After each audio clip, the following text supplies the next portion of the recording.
Hey, church fam. The idea that I would like to share with you today and hopefully encourage you with is something that has had a profound impact both on my year and then also on this time during lockdown, and that's the idea of rest. So, at the beginning of 2020, I set a few goals for myself, and one of them was to establish rest as a rhythm in my life. It touched on areas in my personal life and professionally and included a number of different things that I decided that I would start doing or stop doing. For example, I decided that I needed to get more sleep at night. This has been profoundly helped out by the lack of social life during lockdown, I won't lie.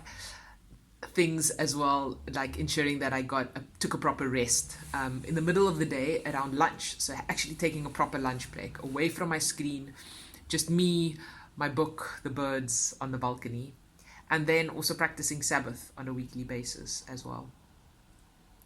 There were a number of key concepts and ideas that formed for me and helped me to formulate my approach to all of this. One of them is work is worship.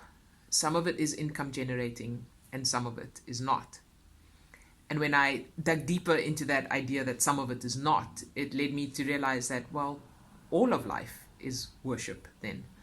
So whether I'm doing work in a traditional sense, work for clients, or whether I'm doing physical activity, running, hiking, biking, so expending energy, keeping healthy, keeping myself energized as well. Whether it's investing time into focused Bible study or prayer, the things that help to prepare and form me into a worthy worker in God's kingdom, or whether it's things like helping out a friend or running errands, doing shopping for my parents, so serving other people. All of these things are work in almost the scientific sense of it. So work is in expending energy, applying force to something.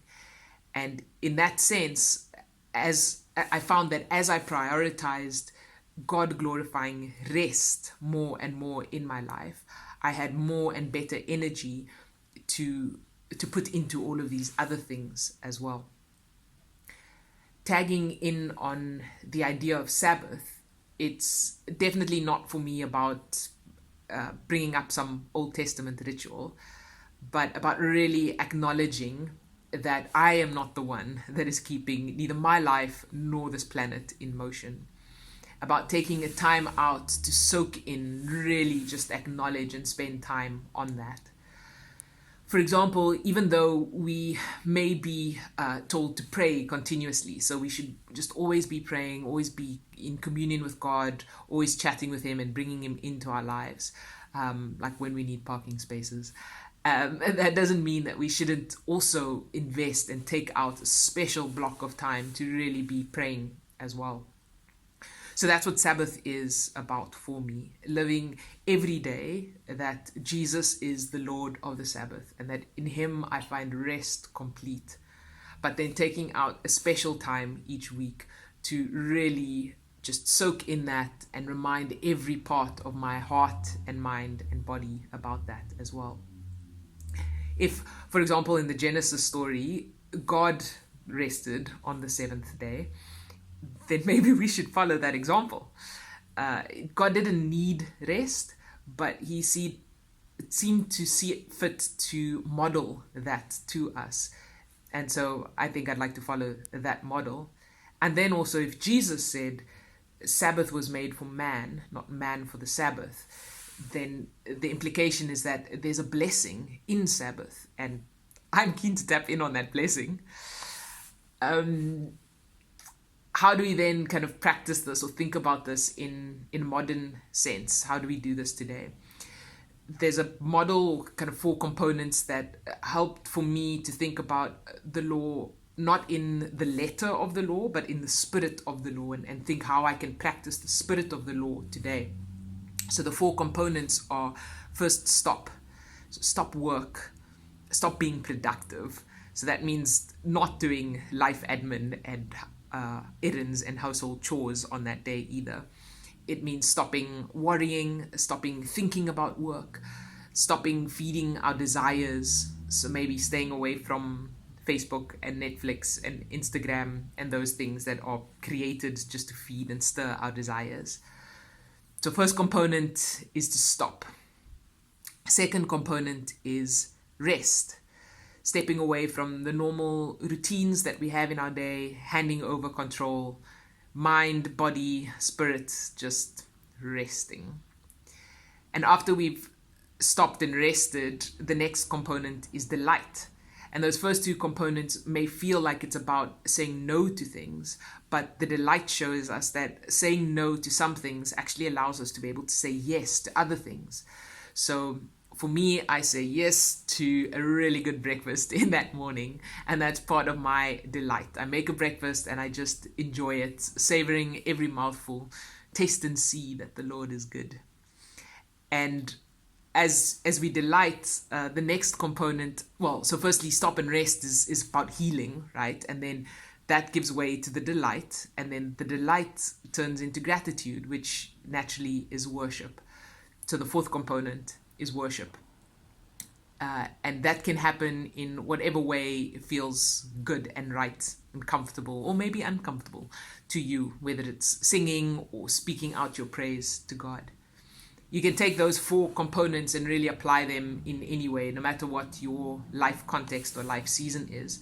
Because I do acknowledge that I'm in a very different life season to many people, that I don't have a family or kids. I hear those things are pretty crazy. And then I work for myself, so I can define my own schedule in many ways. So that does make some of these things a bit easier for me. However, I do think that work well, rest well is a biblically supported concept.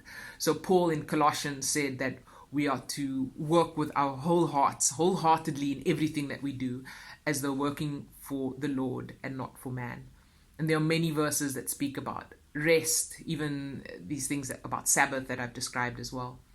So while the exact flavor of how you might do this and work it out in your life might be quite different depending on your own context, it might be very different to my own, I think that at its core, it is still possible and pursuable. God didn't make these things and said, except for you guys, like once you got kids, sorry, no rest for you. You were supposed to have rested before you had kids, and maybe you'll rest later, but not now.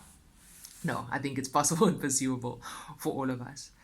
But even if that seems like too much, there is one little nugget that I want to leave that will hopefully help to bring you some rest even right now. This is something that I was reminded of at the beginning of lockdown and has been quite great for me as well.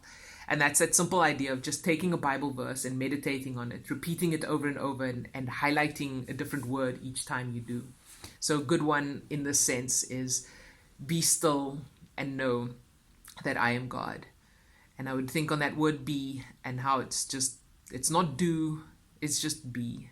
And it's quite passive and it's quite relaxing. Be still and know that I am God. And I feel stillness, and I feel what stillness is. And it's not active, it's quiet. It's actually, you can listen. Somebody else is doing the doing. And going through each word in the verse in that way. So that's something that we can do even now as you finish this video. Just take 5 minutes out and take that rest in God. And may over the rest of this week and the time ahead, may you really find true rest in God as well. I'm going to leave you with a quotation from Augustine, who said, God, you have made us for yourself, and our heart is restless until it finds rest in you.